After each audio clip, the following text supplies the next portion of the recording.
Salut à tous, c'est BizBiz. Alors aujourd'hui l'épisode 922 du Zap Image. On commence directement avec la dernière photo de l'épisode de hier. J'avais dit de me dire en commentaire qui était ce jeune footballeur. Il y avait un petit indice, hein. Ce joueur a été champion du monde avec son équipe nationale. Donc je l'ai regardé les commentaires et beaucoup de personnes ont trouvé. Bien sûr les gars, c'est Iker Casillas, l'ancien gardien du Real Madrid, maintenant gardien du côté du FC Porto. Donc bravo à tous ceux qui ont trouvé. Ensuite une déclaration de Djamel Belmadi, sélectionneur de l'Algérie par rapport au match Algérie-France qui devra avoir lieu en 2020. Donc un amical Algérie-France, on veut jouer contre les meilleurs pour devenir encore meilleurs, jouer les champions du monde, on le veut et je vous garantis qu'en Algérie tout se passera bien parce que normalement ce match amical devrait se dérouler sur le territoire algérien. Donc voilà, en gros il dit que tout se passera bien entre ces deux formations et on peut voir, hein, voilà, Algérie-France, quand est-ce possible? En 2020. Donc il pourrait peut-être avoir lieu, on peut dire avant l'Euro, donc mars, donc deux matchs amicaux à trouver pour l'équipe de France, aussi pour l'équipe de l'Algérie pour préparer l'Euro et aussi préparation pour l'Euro parce qu'après, voilà, l'Euro les gars, c'est mort. Enfin le match Algérie-France ne pourra pas avoir lieu parce qu'en fait ça sera la Ligue des Nations qui reprendra avec toujours deux matchs lors des trêves internationales. Donc ça se fera certainement début de l'année 2020. Ensuite on va parler de Sergio Agüero qui a été victime hier d'un accident de voiture mais ne souffre d'aucune blessure physique, a indiqué Sky Sport. Donc on peut voir sa voiture, je crois que c'est une Range Rover si je ne me trompe pas. Donc on peut voir la roue, hein, qui est complètement déboîtée par rapport à la voiture. Donc heureusement le joueur n'a rien eu. Ensuite les gars, on continue avec cette fois-ci des blessures de footballeurs. On commence avec officiel touché aux ischio-jambiers, Idrissa Gueye est forfait 10 jours. Donc il manquera notamment le Classico contre l'équipe de l'Olympique de Marseille. Donc pendant 10 jours le Sénégalais sera indisponible. Ensuite cette fois-ci c'est Jean-Philippe Gbamin. Donc c'est un milieu défensif de l'équipe de Everton. Donc opéré du quadriceps droit, sera absent environ 3 mois. Donc lui, grosse blessure, hein, donc bon rétablissement à ce joueur. Ensuite, un autre joueur qu'on avait parlé hier, lui aussi les gars, grosse blessure qu'il a eu lors des matchs internationaux, c'est Alexis Sanchez, opéré aujourd'hui de la cheville gauche, sera forfait lui aussi 3 mois. Donc bon rétablissement au joueur chilien. Ensuite les gars, encore des blessures, hein, donc Paul Pogba et David De Gea sont forfaits pour affronter Liverpool dimanche selon Sky Sport News. Donc gros coup dur, hein, pour Manchester United qui joue à domicile contre l'équipe de Liverpool. On sait que c'est la crise, hein, côté United. Et le problème c'est qu'ils vont affronter Liverpool, l'équipe qui a tout gagné cette année et surtout avec deux cadres, on peut dire, un forfait, un Paul Pogba et David De Gea. Donc c'est très compliqué cette semaine pour l'équipe d'United. Ensuite on va parler de Lionel Messi. Et il y a exactement 15 ans, jour pour jour, Messi disputait son premier match avec l'équipe du FC Barcelone. Le reste appartient à l'histoire. Après on connaît tous la suite. L'un des meilleurs joueurs, peut-être le meilleur joueur de l'histoire, hein, du football, Lionel Messi, tellement qu'il est garni de talent, on peut dire. Donc regardez ses stats avec l'équipe, hein, du FC Barcelone. Donc 692 matchs, 604 buts, 244 passes décisives, 34 trophées pour Lionel Messi, 5 ballons d'or, meilleur buteur de l'histoire du club. Donc rien à dire, l'un des meilleurs joueurs de l'histoire du football. Ensuite, pour continuer avec lui, donc pour célébrer les 15 ans de Lionel Messi depuis son premier match professionnel, Adidas a dévoilé la Messi 15e Nemesis. Donc voilà ce magnifique crampon conçu par la marque allemande Adidas. Donc des très beaux crampons, hein, donc rien à dire, ils sont tout simplement magnifiques. Ensuite, pour continuer avec lui, donc hier il a reçu encore un nouveau trophée individuel. Léo Messi qui a reçu le 6e soulier d'or de sa carrière. Donc soulier d'or en fait, c'est voilà, le trophée du meilleur buteur des 5 gros championnats européens. Et c'est Messi lors de la saison 2018-2019 qui a inscrit le plus de buts avec 36 buts en 2018-2019. Donc il devance Kylian Mbappé, lui qui avait terminé avec 33 buts. Ensuite, on continue avec Messi, vient de recevoir le 6e ballon d'or de sa carrière, le 3e consécutif, hein, quand même pour le joueur argentin. Donc cette saison, enfin la saison dernière c'était 36 buts, il y a 2 ans 34, ensuite 37. On peut voir que dans les années 2011-2012, il était ultra performant, surtout l'année 2011-2012, hein, il avait quand même inscrit 50 buts avec l'équipe du FC Barcelone. Ensuite, quelques déclarations du joueur argentin après ce trophée. Donc déjà il a parlé des objectifs cette saison avec son équipe du Barça. Donc il a dit la Ligue des Champions est évidemment un objectif prioritaire, mais nous ne laisserons jamais de côté la Liga et la Coupe du Roi. Nous sommes le Barça et nous devons de tout remporter. Donc c'est quand même l'objectif numéro 1, la Ligue des Champions. Dernier succès des Blaugrana en Champions League, c'était en 2015 si je ne me trompe pas, contre l'équipe de la Juventus, et depuis c'est la disette surtout. C'est le grand rival, hein, de l'équipe du Barça, le Real Madrid, qui remporte souvent cette compétition. On peut voir que cette saison c'est vraiment l'objectif numéro 1 du club. Ensuite, pour continuer avec lui, cette fois-ci Messi a répondu à Cristiano Ronaldo, parce qu'il y a quelques semaines Cristiano Ronaldo avait fait une déclaration. Il avait dit à Lionel Messi de changer de championnat, de changer de sa zone de confort. C'est pour ça que lui avait quitté, on peut dire, l'Espagne, le Real Madrid, pour rejoindre l'Italie avec l'équipe de la Juventus. Il s'est lancé un nouveau défi, donc il avait dit ça à Lionel Messi Messi. Donc Messi a répondu, donc il a dit: je n'ai jamais eu besoin de quitter le meilleur club du monde, j'aime la ville, j'aime m'entraîner et jouer ici, c'est très complet et j'ai toujours eu un objectif clair dans ce club, je n'ai jamais eu besoin d'aller le chercher ailleurs. Donc voilà la réponse de Lionel Messi. Il va faire tout simplement toute sa carrière dans l'équipe du FC Barcelone.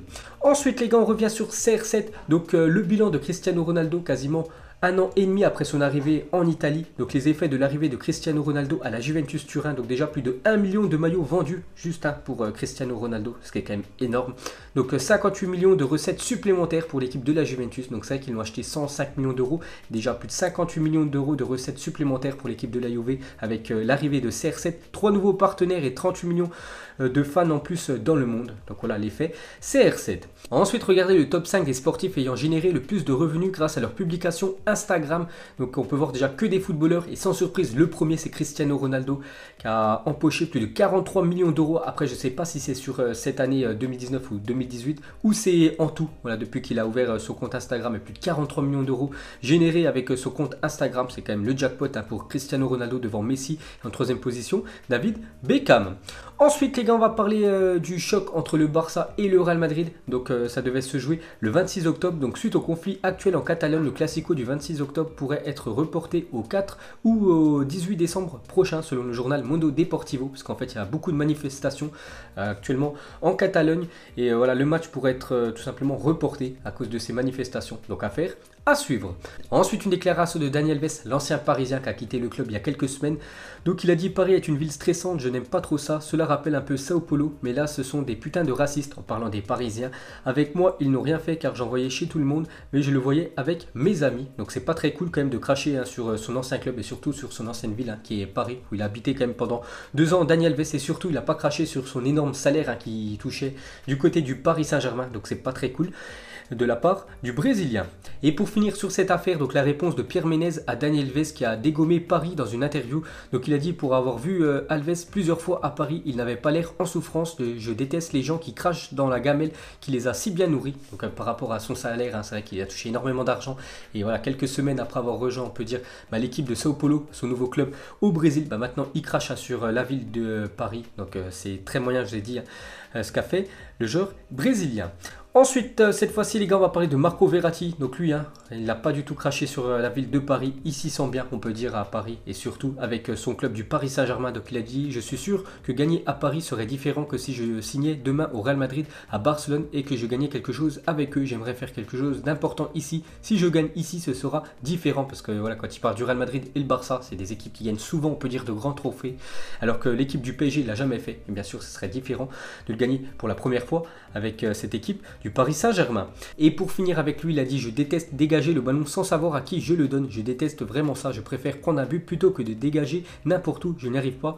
Je n'y arriverai jamais. Donc voilà ce qu'a dit Marco Verratti. C'est vrai que tous ceux qui regardent le football, chaque fois que vous regardez Marco Verratti, il perd déjà très rarement les ballons. Et à chaque fois, il tente des dribbles. Même s'il est dans sa surface de réparation, il peut éliminer 2-3 joueurs. Marco Verratti, qui a un centre de gravité très bas vu qu'il est petit, de taille. Donc il dit il préfère prendre un but qu'envoyer le ballon n'importe où.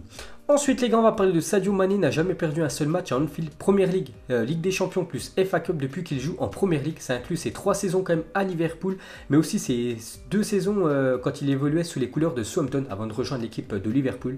Donc ça fait quand même plus de 5 ans quand même qu'il n'a jamais perdu à Anfield quand il est titulaire, Sadio Mané. Donc une sacrée stat pour l'attaquant sénégalais. Ensuite on va parler de la Ligue des Champions féminine. Donc hier c'était les 8e de finale aller. Donc il y avait 2 équipes françaises, les 2 meilleures qui ont disputé ces 8e de finale. Donc déjà l'équipe de Lyon s'est imposé 4-0 à l'extérieur. Donc elles sont quasiment qualifiées, on peut dire, pour les quarts de finale. Et la même chose pour l'équipe du Paris Saint-Germain qui est partie s'imposer 4-0 à l'extérieur.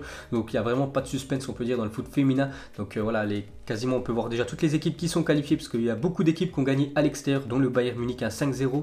On peut voir aussi que l'équipe de Arsenal s'est imposée 5-2 du côté de Slavia Prague à l'extérieur. Donc on peut dire que les jeux sont faits. Et pour finir avec l'Olympique Lyonnais féminin, donc meilleure buteuse de l'histoire de la Ligue des Champions, et Egebert, l'attaquant lyonnais, lyonnaise, a marqué 2 buts hier, elle a marqué un doublé. Le Sommer aussi a marqué les 2 autres buts côté lyonnaise. Donc Egeberg maintenant est actuellement meilleure buteuse avec Anja Mittag en tête, des meilleures buteuses de l'histoire de la Champions League. Ensuite, le club belge d'Anderlecht a été sanctionné d'une amende de 5 000 € pour l'absence de diplôme d'entraîneur de Vincent Kompany. Donc en début de saison, il était entraîneur-joueur. Je crois que depuis les mauvais résultats, maintenant c'est simplement un joueur de Anderlecht. Donc le club belge doit devoir débourser 5 000 €. C'est quand même une petite amende pour le club. Ensuite, des nouvelles de David Beckham qui souhaiterait être agent. Donc n'oubliez pas qu'aussi les propriétaires d'un club aux États-Unis, l'Inter Miami, donc il voudrait faire aussi un autre boulot, être agent de footballeur. Et son premier client, il aimerait avoir Kylian Mbappé. Donc il vise très haut le milieu anglais. Ensuite, Alex Zichenko sur son compte Instagram, le plus important de ma vie. Donc c'est le défenseur gauche de l'équipe de Manchester City, aussi défenseur gauche de la sélection d'Ukraine.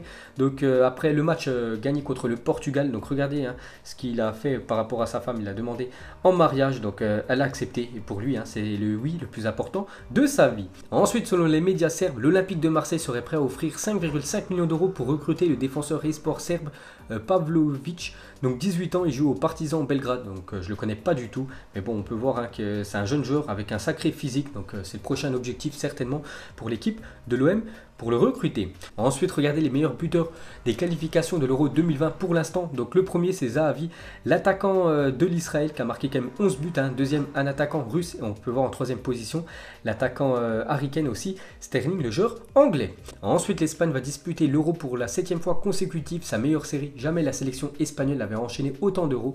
N'oubliez pas qu'ils ont quand même gagné la compétition en 2008 et en 2012. Et pour finir ce Zap Image, maintenant qu'ils sont aptes tous les deux, quelle avancante pour le PSG qui se déplace demain du côté de Nice à 20h45. Donc Icardi toujours apte à jouer et Cavani qui revient de blessure. Donc les deux peuvent être titulaires demain. Donc Thomas Tuchel doit mettre qui en tant que titulaire demain contre cette équipe de Nice? Vous mettrez tout ça en commentaire. Donc voilà les gars, la fin de Zap Image 922. Donc si ça vous a plu, un petit like et je vous ferai l'épisode 923 demain. Donc moi je vous laisse et je vous dis à la prochaine. Comme d'habitude, ciao à tous.